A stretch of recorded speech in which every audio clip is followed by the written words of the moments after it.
Assalamualaikum warahmatullahi wabarakatuh, sahabat Air Movie. Melanjutkan dari episode sebelumnya, hari itu di Benteng Marmaracik, dengan penuh amarah, Octane berkata kepada istrinya, "Apakah kamu sadar apa yang telah kamu lakukan? Bagaimana bisa kamu memancing Frick ke dalam penyergapan seperti itu?" Dan Bengi menjawab, "Jangan khawatir, Bame, Frick tidak akan tertangkap." Lalu Octane berkata, "Tidak akan? Bagaimana kamu tahu? Bagaimana kamu tahu? Jika Frick tertangkap, apakah kamu tahu apa yang akan dilakukan Ismihan Sultan pada kita? Tidakkah kamu memikirkannya?" Dan Bengi menjawab, "Aku bilang, aku tahu, Bame. Aku memikirkan semua itu. Frick tahu tentang penyergapan itu, jadi dia tidak akan tertangkap. Aku mengatakan ini ribuan kali. Alcicek membuatku melakukan ini. Aku tidak punya pilihan lain." Mendengar ini, Octane mengatakan, "Hasbinallah, hasbinallah. Ini tidak bagus. Ini tidak bagus. Ini sangat tidak bagus. Bukan hanya Ismihan Sultan.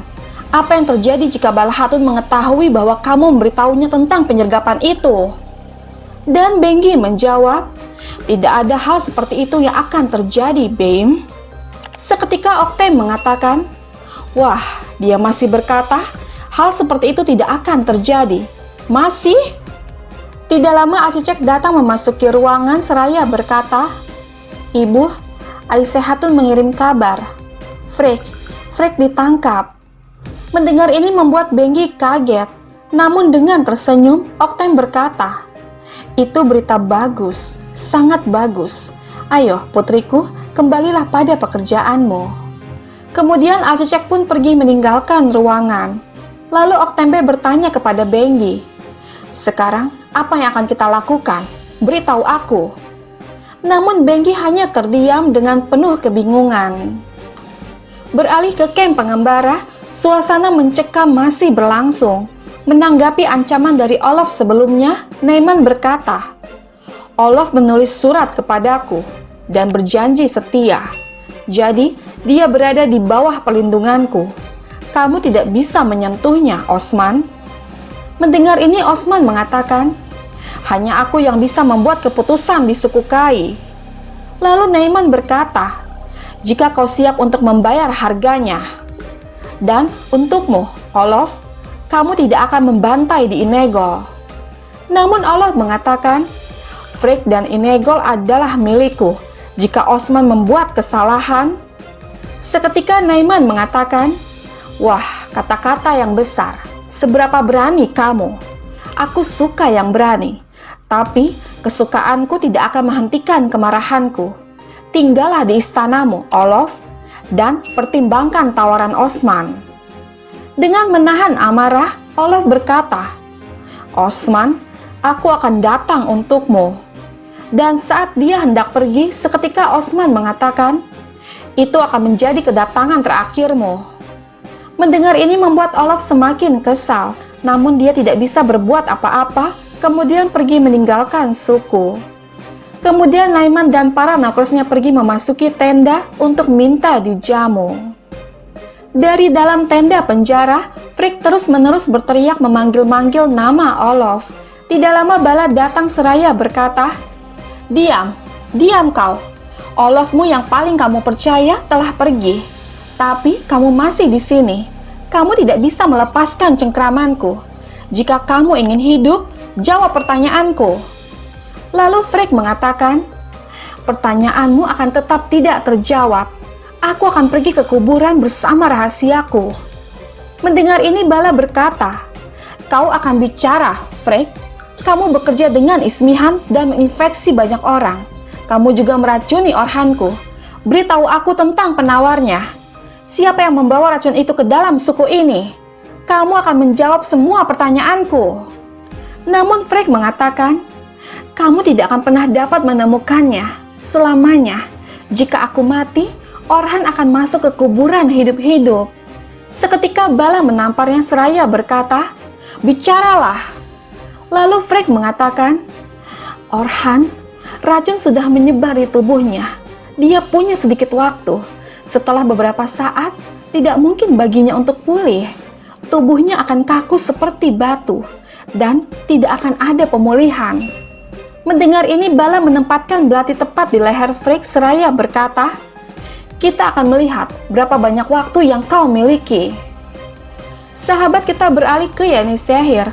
Bayendir menghampiri Ismihan seraya berkata, "Ada berita buruk, Yang Mulia Frede Sultan."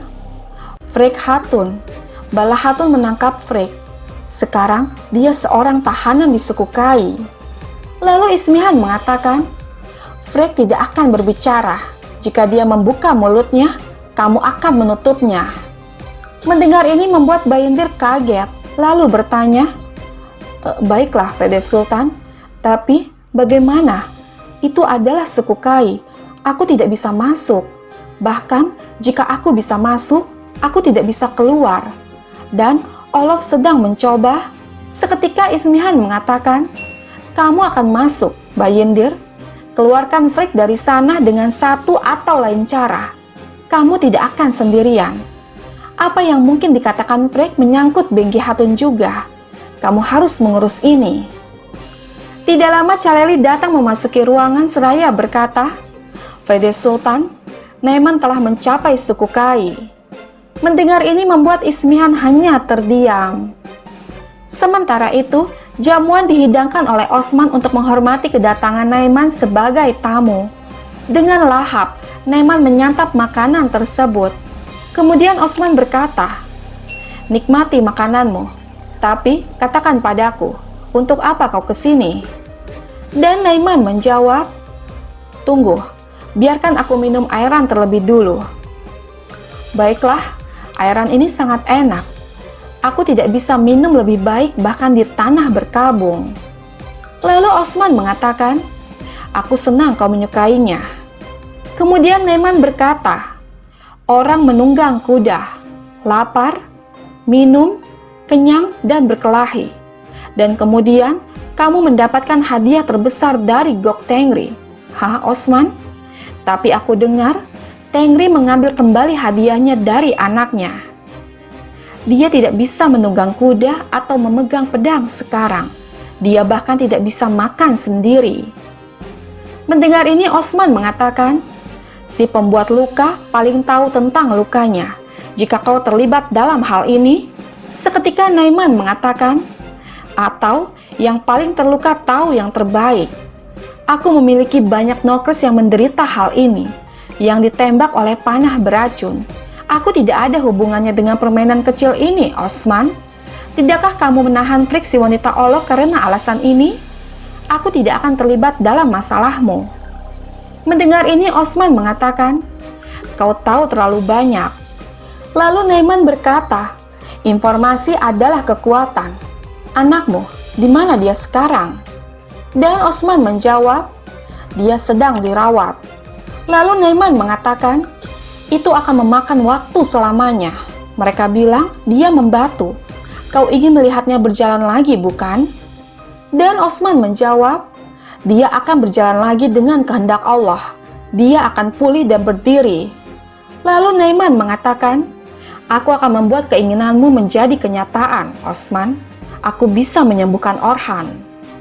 Mendengar ini membuat Osman bingung, namun hanya terdiam. Di samping itu, terlihat Malhun yang selalu setia mendampingi putranya dengan terus-menerus berdoa kepada Allah untuk kesembuhannya. Kemudian Orhan bertanya, "Ibu, apa yang terjadi di sana?" Dan Malhun menjawab, "Tidak ada, Nak." Tidak lama Osman datang. Tanpa berbicara apapun, Osman langsung menggendong Orhan. Lagi dan lagi, ini membuat Orhan bingung dan bertanya, "Kemana kita akan pergi, Ayah?" Dan Osman menjawab, "Ke tabib Naiman." Mendengar ini membuat Malhun kaget seraya berkata, "Naiman? Osman? Osman, kita tidak bisa mempercayainya. Bagaimana jika dia menyakitinya?" Dan Osman menjawab, "Kita mencoba segalanya, Malhun. Jangan khawatir, kita tidak akan membiarkan dia menyakiti anakku. Kumar Abdal akan memeriksanya terlebih dahulu." Namun Malhun bertanya, "Osman, apakah kamu yakin?" Dan Osman menjawab, "Begitulah cara dunia bekerja, Malhun. Kau dapat memperoleh bantuan dari musuh dan kehancuran dari teman." Sementara itu, Bala terus menyiksa Frick untuk membuatnya bicara. Berbagai cara Bala lakukan, termasuk mencelupkan Frick ke dalam air. Lalu berkata, "Nafasmu sudah dihitung, Frick. Jika kamu bersikeras, aku bersikeras. Kamu akan berbicara dan Orhan akan pulih. Aku menahan diri hanya untuk kesehatan Orhan." Kemudian Frick mengatakan, "Orhan, dia tidak akan pernah bisa berjalan lagi." Lalu Aisy berkata, "Kamu tidak bisa mencapainya, Frick." "Bala, kami telah menemukan penawarnya." Mendengar ini membuat Bala sangat senang dan bersyukur. Kemudian berkata kepada Frick, "Sisanya adalah masalahmu, Frick. Kamu tidak punya apa-apa untuk diberikan kepada kami. Kematian menunggumu.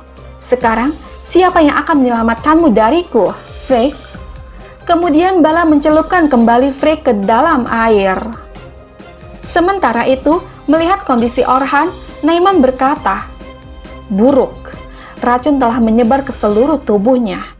Demi yang mulia Tenggri, ketika bercampur dengan darah, tubuh kehilangan kekuatannya. Hanya ada satu solusi." Kemudian Naiman memerintahkan dukunnya untuk memulai ritual. Tidak ingin tertipu, Osman meminta Alpennya untuk memanggil Kumral Abdal. Obat-obatan mulai diracik oleh dukun gelap itu, hingga tercipta sebuah ramuan. Namun saat dukun itu hendak meminumkan ramuan tersebut kepada Orhan, seketika Osman menahannya seraya berkata, "Tunggu, timku yang akan memeriksanya terlebih dahulu." Menyaksikan ini Naiman tertawa dengan berkata, "Kamu tidak perlu berhati-hati, Osman. Apalagi yang bisa terjadi pada putramu?" Dan Osman menjawab, "Apakah kau membantunya atau tidak? Pada akhirnya Orhan akan bangun. Tapi yang kau sebut tindakan pencegahan adalah Kumral Abdal yang membuat kami teguh." Tidak lama Kumral Abdal datang memasuki tenda. Kemudian dengan segera Osman memintanya untuk memeriksa ramuan tersebut. Dengan izin dari Naiman, dukun itu memberikan ramuan itu kepada Kumral Abdal. Dengan sangat teliti dan berhati-hati, Kumral Abdal mencicipi ramuan tersebut lalu berkata, "Jika tanaman bersifat kuratif, kau dapat memahaminya dari bau dan rasanya. Aku tidak tahu yang satu ini. Aku tidak yakin apakah itu akan membantu. Tapi ini tidak berbahaya." Mendengar ini Malhun bertanya, "Apakah kau yakin, Kumral Abdal?" Dan Kumral Abdal menjawab, "Aku tidak tahu apakah itu menyembuhkan, tetapi itu tidak berbahaya." Kemudian Naiman berkata, "Itu menyembuhkan mereka yang gugur dalam pertempuran setelah luka berat dan mereka yang diracuni. Percayalah padaku, Osman." Dan setelah berpikir keras, akhirnya Osman menyetujui pemberian ramuan itu pada Orhan. Tidak tinggal diam, dukun itu melanjutkan ritualnya di hadapan mereka. Lalu Kumral Abdal mengatakan, "Di mana sisa tanaman ini? Jika ini akan membantu, kami perlu menyeduhnya setiap hari."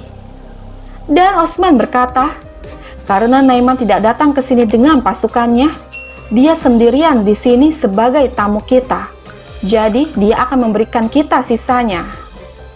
Kemudian Naiman memerintahkan dukun itu untuk memberikan sisa tanaman obat tersebut kepada mereka.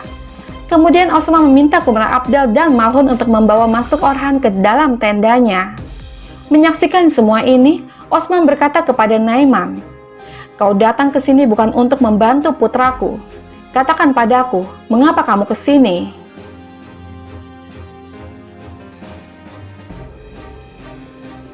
Sahabat, bergabunglah terus bersama kami untuk mengetahui kisah selanjutnya.